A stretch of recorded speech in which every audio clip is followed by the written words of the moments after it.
Two Sides Spiteful and Determined. Chapter 14. Final Grab. There is no way that is going to work. Scott exclaimed. Okay, you doubted me with Salia's house and look where we are now. Beth replied. Mom has a point. Justin said. I'm going to call Salia and see if she is even still at her dad's. If she isn't, then this won't work, but if she is, then this needs to happen tonight. Beth stated. Grace came to her mom's defense. Does anyone remember that tomorrow is our last day?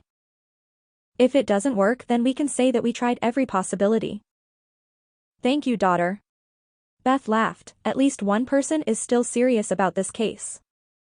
Scott shook his head of fine. Fine. She knows how to reach him by cell, but she isn't admitting it. They know where he is at, but they're not admitting it. Antonio has nobody left to fall back on besides his family, so with his hiding spot being taken away, he has no choice but to come running back. Beth explained. It was now 11 p.m. when the Bounties pulled up to the Mendoza residence for what they hoped would be the last time. At this point, they didn't even have to make their presence known because somehow the Mendozas already knew they were there. As they walked up the stairs, Beth whispered, "Let me do all the talking for the initial plan." Scott nodded and led the way up the stairs. He knocked, then reached for the door handle. It was unlocked. Gabriel jumped up. Who is here? In an annoyed tone, Beth said, "It's just us." Any word from Antonio? Tim asked. Salia shook her head. I tried calling him and he didn't answer. The Bounties paused and exchanged some looks of confusion. Scott asked, Wait, what? Since when do you have contact with him? Salia stuttered, He has a trap phone that my dad has been in contact with. Other than that, he's always just reached out to me through payphones. Tears began to roll down her face. Scott, Beth, I'm being so truthful right now. I'm sorry, I lied to protect him before, she pleaded, please believe me now.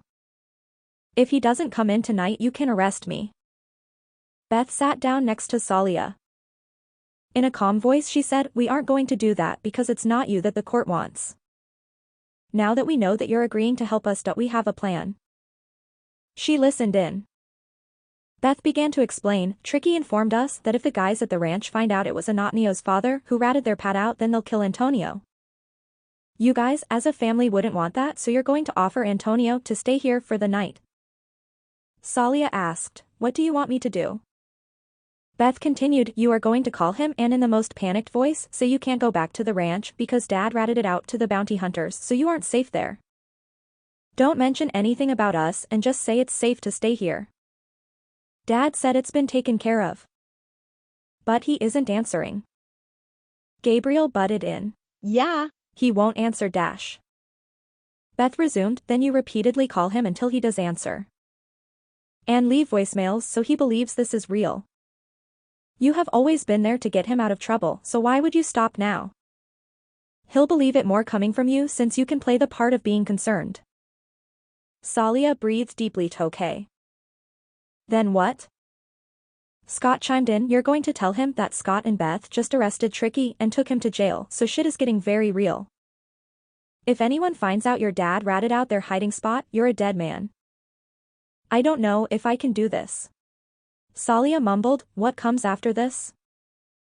Our final step is staging. We will have to scope out every possible area to make sure Antonio doesn't see us, but we can see his every move. Scott said, Plus we will have to stage you and your dad to make you guys look natural. Either way, once he's in the building he can't run anywhere. Justin said. The girls sat down with Salia while the boys headed out to take a tour of the complex. Gabriel tagged along too. Tim whispered to his son, Do you think we can pull this off? Scott hesitated, We have been successful in tricking fugitives before, but if we lose the family then we lose everything. The family is the last people Antonio trusts, so if he even has one thought that they are going against him, then we have lost all hope.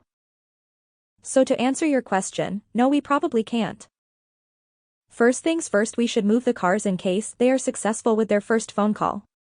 Justin stated. True, we don't want him to think anything is out of the ordinary. Scott replied, we don't want to cause too much movement in this area, so maybe just distribute the two through the parking lot. Hide them in plain sight. Scott looked at both his sons and handed the keys off to Justin. Dewey smiled and began looking around the area, that spot over there right under the stairs, but behind the bushes. That'll be perfect to hide out because you can't even see that head on. Scott nodded in approval. Tim added, somebody small we will stick there. They took a lap around the building. Scott pointed to one spot around the corner that had a good view to the parking lot but couldn't be seen from the parking lot. As they made it back around to the Mendoza apartment, Scott joked, damn, now I know why it was so easy for the carry-on circle to escape when they needed to. Gabriel chuckled, a lot of stuff goes on in secret here. Not as much anymore since you guys started hanging around more often. Back inside the apartment, Salia muttered, I hope to God he didn't turn the phone off again. Her hands shook as she dialed his number. She couldn't even imagine where he could be. If he doesn't answer, then it's over, for everyone. With each ring her heartbeat increased. Of course the phone chose today to play tricks on her. Between each ring the phone took a breath, which made it sound like he answered. Please leave your message for. Salia looked at Beth, Grace, and Felicia with fearful eyes. The phone beeped and she took a deep breath. Mano, you can't go back to the ranch tonight. It isn't safe for you to return. Tricky was arrested by the bounty hunters and by now I'm sure everyone knows Dad was the one who ratted the ranch out. That's okay, honey, just keep trying. She dialed a second time and the same message replied, but this time instantly. Uh-oh. That's not a good sign. Grace mentioned. Beth added a yup, he definitely turned it off. Well, we know he is active then since it went through the first time but not the second. Salia left another message, Antonio, please answer. I don't know why you keep turning the phone off. Then she dialed for a third time. Then a fourth. And fifth. By the 11th missed call and 20 text messages later she left one final message. Antonio, this is the last message I am leaving you because this is ridiculous. This isn't a game anymore and your bridges are being burned with us. We are offering you safety here and you don't even want to accept it. She sighed. The door will be unlocked for you if you decide to come home. Beth smiled, that was very good. I think you scared him enough to where he'll realize this is the end. Just then the boys walked back in. Scott pointed out, someone will hide behind the counter to assist the grab when he first enters. He turned to the girls, how did the calling go? Salia shook her head. Grace responded, not good. He turned his phone off. Scott groaned, great, so now we are just sitting ducks until he decides to reach out. That's the exact thing I was worried about, that he might get suspicious. This whole case has been on Antonio's time and I'm sick of it. Salia said, if he thought we were up to something he would make it known. Beth asked, in the meantime. What did you guys decide on stakeout spots? Scott began to explain, Justin is going to be downstairs in the bushes because he is the smallest strength. Originally I was going to put Grace down there, but we need someone to follow Antonio up the stairs in case he tries to run. Dewey and I will be hiding in the hallway ready to grab him. My dad will be behind the counter for backup. Mom, we are going to stick you in the back bedroom that overlooks the parking lot. Grace, you're going to be one of the lookouts where you can see him but he can't see you. And finally my sweet lovely wife Beth. Oh dear God, she chuckled. He continued, in the other bedroom there is a walkway that it overlooks, so we might put you there. You mean I don't even get to go into battle with you guys? That's fine, I don't need to break a nail. Beth said. Actually? Well, it's settled.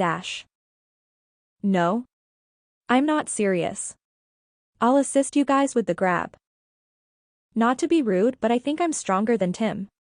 Beth cackled. Tim shrugged, she isn't wrong.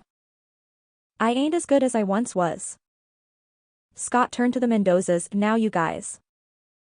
Honestly, placing you guys on the couch is fine.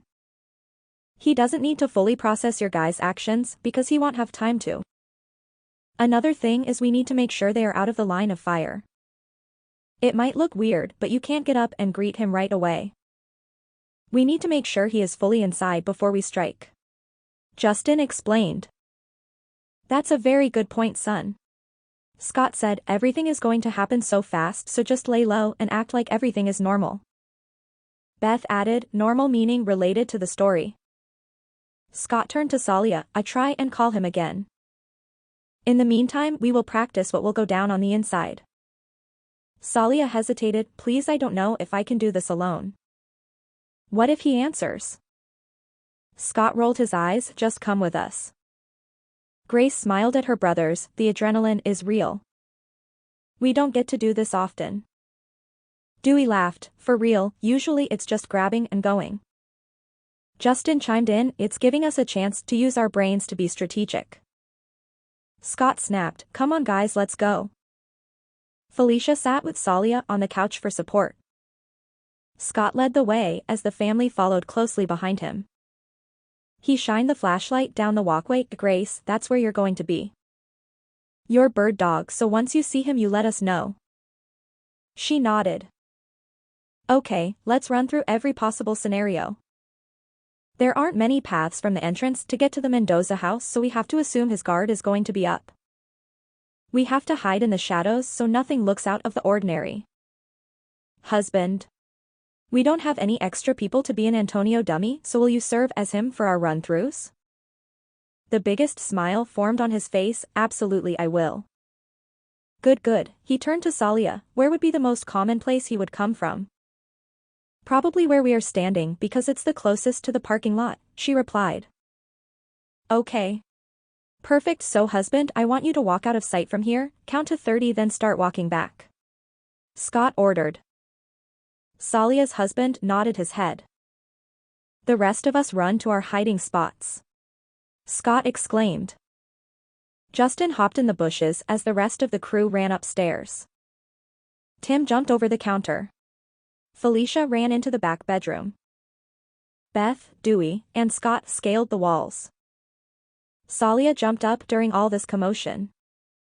Scott whispered, any word from your brother? She shook her head. That's okay, we are running through what could happen, so just go with it. Grace whispered over the radio, target spotted. Everyone kill their radios. Salia's husband rounded the corner leisurely as Justin could see him coming closer. Justin crept out of the bushes when Salia's husband started going up the stairs. Salia's husband stopped but didn't look behind him. He continued up the stairs and knocked on the door. Salia got up to answer it, but Scott motioned to say it's open. The Bounties jumped out and playfully tackled Salia's husband. What did we think? Salia's husband asked. Beth answered, I think there are some flaws. Realistically, Antonio isn't going to knock on the door, it's a possibility, but this is his house, so why would he knock? We need to keep Salia and Gabriel out of the line of fire when this is all going down. Salia's husband added, also I could hear the crackling of the bushes when Justin was trying to sneak up behind me. Perfect, there goes that hiding spot. Scott groaned. Not necessary. Justin said either way, I can get Antonio. If he tries to run, I'm there. I could crouch down in the bushes, and once he's officially up the stairs and inside, I'll run up and grab him from behind. Yeah, that should work. I couldn't see you from where you were anyways. Salia's husband replied. Dewey turned to Salia and Gabriel, do you think he'll bring anyone? They exchanged looks. Salia replied, it's hard to say, but from the sound of it, he doesn't have anyone left. If he knocks, yell it's open or something, then when he walks and say Antonio blah blah, or if it's someone else, ask who they are. Scott told. Salia nodded. All right, let's run through it again. Scott said. Beth added, a couple more times. After the third run through, the plan was golden. Now it was just a waiting game. Salia tried calling one last time, and to everyone's surprise, there was life on the other line. She gasped, oh my god, it's connecting. Beth whispered, okay, stay calm and put it on speaker so we can all hear. Antonio. Salia said. A heavy breathing came from the other line. Salia, I think I'm dying. What? She shouted, where are you? He didn't respond. Antonio, I'm not messing around, I will come get you. Just tell me where you are. The Bounties exchanged looks of concern. Beth whispered, do we think this is another one of his tricks? Scott whispered in Beth's ear, no, I think this is real. He muttered into the phone, I love you and tell Dad I love him too. No, Antonio, I am not letting you do this. Think of all the people who still love you. Mom would want to see you live. Salia exclaimed. There was a long pause. Antonio? Salia said again. He stuttered, oh my God. Salia, I am already whore. What? She asked. With no response, she looked down at the disconnected line. Guys, I don't know about this. Salia said in a fearful tone. What does he mean by already here? Dewey asked. I don't know, but I'm getting this feeling he is close, so everyone get into position, and if anything we will just wait it out till we get some answers. Scott ordered. Grace and Justin tiptoed down the stairs. Grace looked in every direction, keeping an eye out for a shadow figure. Justin crouched in the bushes with his gun drawn. The condo was silent besides the TV playing softly. Salia's knee bounced from anxiety while her dad was completely calm. Gabriel gripped an extra pill in his hand just in case. Gabriel whispered to Salia, I don't know if I want to do this. She muttered back, it's too late and we don't have a choice. We have already given in. Tim crouched behind the counter also with a pepper ball gun drawn. Felicia watched in the back bedroom and had a view of Grace. Scott was in the front, Dewey in the middle, and Beth in the back for support. Scott could feel every step of Antonio getting closer. Then the plan started to play out perfectly.